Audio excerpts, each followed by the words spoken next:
Hello YouTube, I'm going to help you out today for all these new vegans that I keep having the same questions from. I see it every day. What do you have in your kitchen? Well, food. Quite simple. I'm going to give you a little tour of the food that I have always in stock in my kitchen. And if you're a new vegan, you don't know enough about the nutrition, I'm also going to tell you why I have these particular items. Apart from they taste good, I'll give you some nutritional information as well.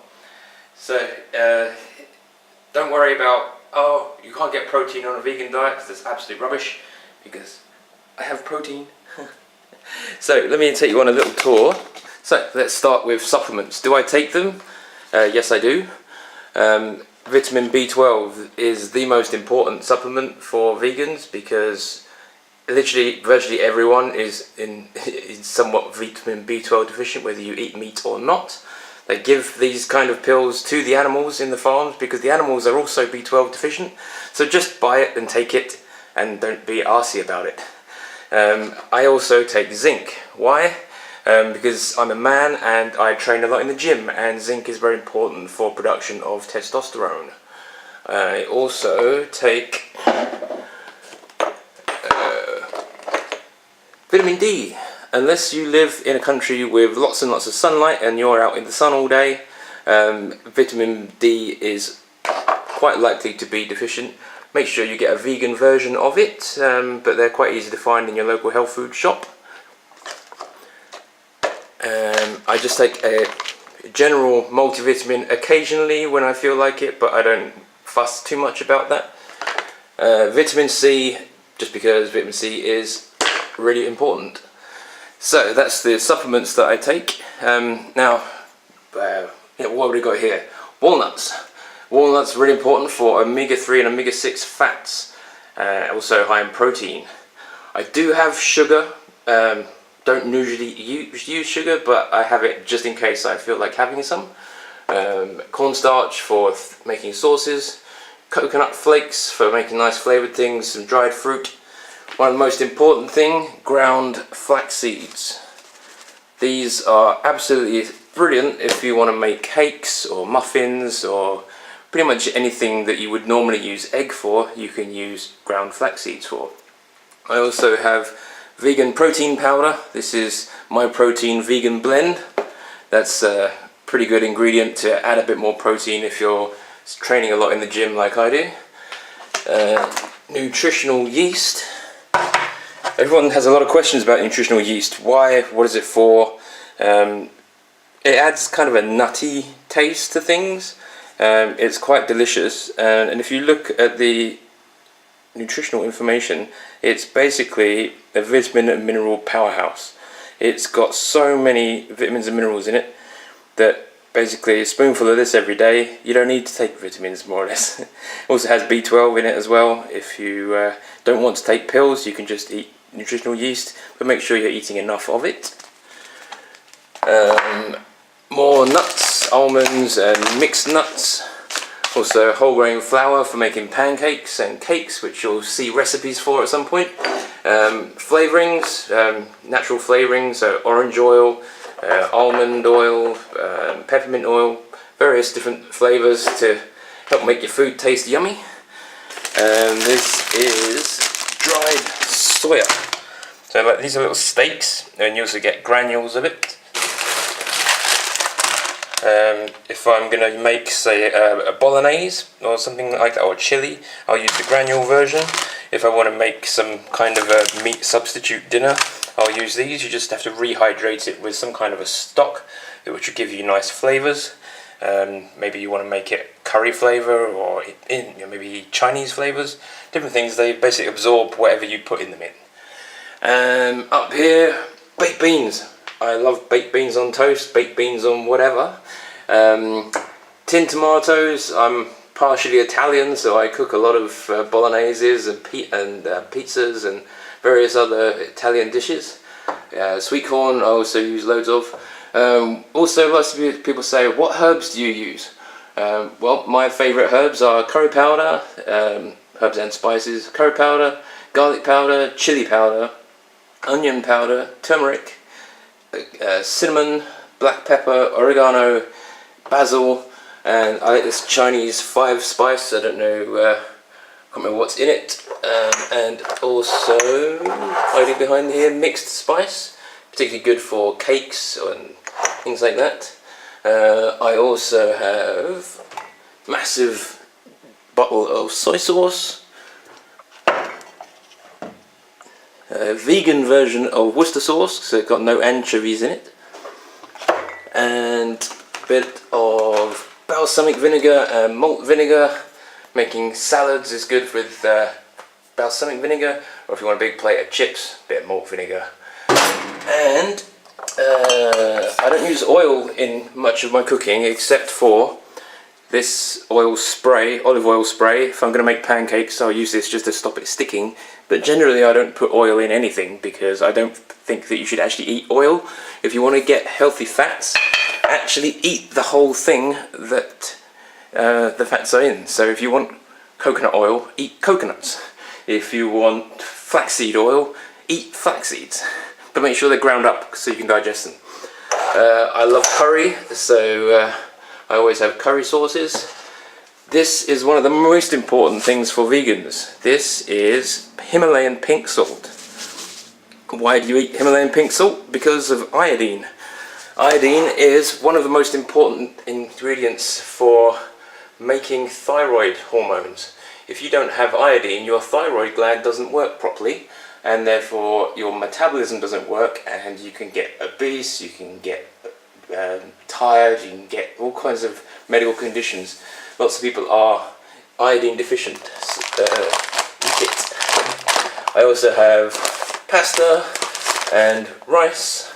Sometimes I have white rice, sometimes I have brown rice, doesn't really matter. Sometimes I have white pasta, sometimes I have brown pasta. That again doesn't matter. And vodka, just because I like to party. As I say, I do have some coconut oil as well. I don't really use it in cooking, but occasionally when you want to make some cannabis cakes, it's quite handy. What else we got? Okay, dried beans, dried lentils, chickpeas, various other dried ingredients. Use these and just cook them in a pressure cooker, which I have here, and you'll save a fortune on your food bill, and also it gives you more variety of what you can cook. Chia seeds. I like these because they not only have really high omega-3 fats, which you need, they also have a whole load of other important nutrients in them. And one of the cool things about them is that when you put them in water, they swell up and turn into a jelly-like substance. That is a very good way of making jam, which has very, very low sugar. So I will show you at some point in the future my chia jam recipe, and hopefully some of you will like it and make it yourself. I also have organic spirulina powder. It's basically protein and vitamin mineral substitute. Basically just add it to smoothies, particularly fruity and vegetable smoothies, just to add a bit more fiber, magnesium, B12, protein, lots of other things. What else do you have? Oats. Oatmeal. I love oatmeal for breakfast. I also use it in pancakes as well, and make flapjacks, various other nice, delicious, tasty treats. Many recipes for that coming up soon. And this is really lazy, instant mashed potato, because boiling the hell out of some potatoes for half an hour and then spending ages mashing them is too much hassle for me when I'm really, really lazy. So I use these if I can't be bothered to cook properly. It's 98% potato, so it's not full of too much rubbish, just with some stabilizers and turmeric for colouring. Date syrup, great food if you want to add a little sweetness to pancakes or any other dishes that you're making. It's just basically liquidized dates mixed with a bit of water, and also actual dates, medjool dates. If you want a nice sweet gooey snack, they're kind of a bit like toffee, but bear in mind that they are huge amounts of calories, so don't eat tons and tons and tons of them every day like I do, unless you really want to spend your life in the gym. Also maple syrup for pancakes mostly, but quite often I add it to a few other things just for a little bit of natural sweetness when you don't want to add processed sugar. Peanut butter. I love peanut butter out of a spoon or on toast or various other recipes, including tofu satay, which the recipe will be coming up fairly soon. Buy it by the kilo because I eat so much of it, but make sure that it's 100%, I don't know if you can read that, 100% peanuts. There's nothing else in this, it's just peanuts. No palm oil, no sugar, no salt, no additional things at all. Because I'm trying to reduce calories and don't like artificial sweeteners, stevia is a good option. It's from a natural plant source, so if you want to make things a little bit sweeter without adding loads of calories, stevia is a good thing to try. And no kitchen is complete without a massive bottle of ketchup. I put ketchup on everything because it's really yummy. And because I'm English, I have a huge box of tea all the time. Sometimes I don't want English tea with milk, so I sometimes have herbal teas with orange and cinnamon, various other teas. Basically I just drink water and tea most of the time, with occasional treats of fruit juice and other things. A lot of people say, what do you put in your tea if you don't have cow's milk? Well, after a lot of experimenting, I found that soy milk is the best for me personally. What do we got down here? Okay, some onions. I will use onions in pretty much everything that I make. What else have you got in there? I do have some banana Nesquik because I like banana milkshakes. But it's just pure sugar. I try not to eat too much of it. Always have a fruit bowl full of whatever fruits you particularly like. I'm a big fan of Pink Lady apples, probably the most expensive apples in the world, but they are the best apples in the world. Bananas. I sometimes have oranges and maybe occasional other things, but I always have apples and bananas in stock. So, what's in my fridge? Okay, so what does a vegan keep in their fridge? Well, first of all, soy milk. I drink soy milk every day. I haven't developed breasts yet. We'll see if they develop at some point. Tofu. I use tofu quite a lot. There are various different recipes for tofu, which I will share with you over the coming months. I do like a bit of barbecue sauce. There's also some whipped cream in here. This is my jam that I mentioned earlier with the chia seeds. This is basically just mixed fruit, chia seeds and a tiny bit of sugar for sweetness. Love mint sauce on my mashed potato. Basically just a giant bowl of mashed potato full of mint sauce is a brilliant snack, or even a whole meal if you want to have lots of it. Wholemeal bread. I eat loads of bread all the time. These little pots of goodness, Alpro puddings. There's the chocolate one and also vanilla one. If you're English and you like custard, then these are brilliant as a custard substitute. There will be cake recipes coming soon with recipes that include custard. So got some beetroot here. Okay, these I don't usually buy many of the meat substitute type things, but I do occasionally have some vegan salami. This is kind of like a chicken type copy. I haven't tried this one yet, so this is going to be tried live on cam. Veggie steak tofu. If you like oriental cooking, these are quite good as a substitute for chicken. I'm going to show you how to make a tofu version of chicken satay with peanut sauce, which is very delicious. Hot dogs. Gotta have hot dogs. Love hot dogs. These are quite nice. These are chili flavored ones, so they're a bit more spicy. And cheese. Everyone goes on about, oh, I can't give up cheese. Well, there's loads of different varieties of cheese. There's 4 here, for example. Some of them are better than others. Some of them are really disgusting. It's just a case of experimenting. One day you'll find the cheese that you like, or you may find several you like. This one's pretty good if you want to make hot dogs with it. This is good for, as it says on the packet, cheese toasties. In the back here, we've got some hummus. Hummus which I made myself using raw chickpeas and a pressure cooker and a few other ingredients. I will show you the recipe for hummus at some point later on. It's also extremely low fat version of hummus. Hummus you buy in the shops is 25% fat, which if you're on a controlled diet trying to watch your calories, that's a bit too much.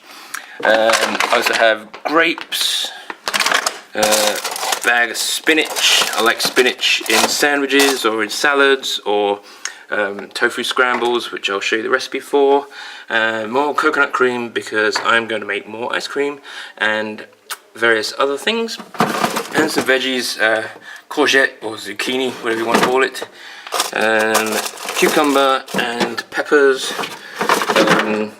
Whatever veg you like, eat as much as you like of it because there's virtually no calories and it's full of micronutrients. And finally, what's in my freezer? Okay, this is ice cream which I just made, which there's a recipe for on the channel coming soon. Frozen veg. I do particularly like these Linda McCartney vegetarian sausages. Country pies are also rather good. Veggie burgers, and loads of other things. Basically, just mostly processed junk food and some frozen veg, but every now and again a bit of processed junk food isn't gonna kill you. That's a little tour of what a vegan keeps in his kitchen. Over the next few weeks, recipes including all of this stuff will be demonstrated to you, and maybe you want to try some. Maybe you want to make a variation on some of my recipes. If you do, then please share them with me because I'm sharing my recipes with you. So thanks for watching. If you want to see my recipes, subscribe, and I'll see you in the next video. Thanks, bye.